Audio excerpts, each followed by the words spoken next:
Bon, alors c'est vrai qu'à travers le net, on croit souvent des choses qui sont fausses.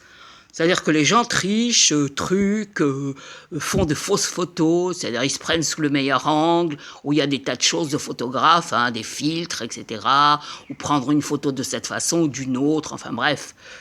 Moi, je ne suis pas spécialiste en photo, mais je sais qu'il y a beaucoup de trucage et beaucoup de personnes sur Instagram qui se prennent dans le meilleur angle, qui font croire. Avec Photoshop, en plus, tu peux trafiquer n'importe quelle photo. J'ai vu l'autre jour sur une vidéo, une femme qui devait peser dans les 120-130 kilos, on l'a transformée en une sylphide de 55 kilos grâce à Photoshop. Donc il ne faut pas croire du tout ce qu'on voit sur Internet. Tout ça est c'est assez difficile. C'est difficile de démêler le vrai du faux.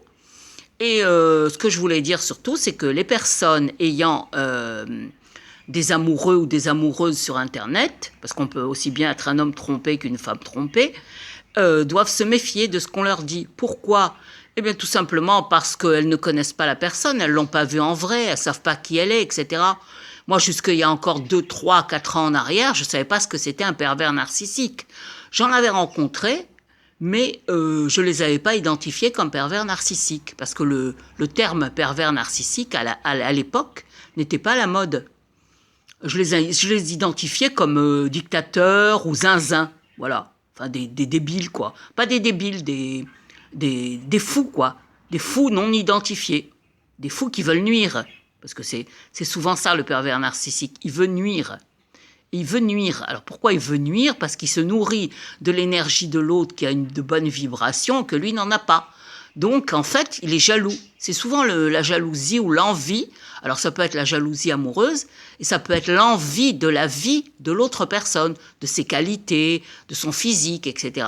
Donc ce que je voulais dire, c'est que les rencontres sur Internet, il faut vraiment se méfier. Il y a à prendre, il y a à laisser, et ce qu'il faut, en premier, c'est vérifier que tout ce que l'on vous dit quand vous avez fait une rencontre sur un chat ou ailleurs est vrai. Il faut vérifier. Ça, c'est important de vérifier.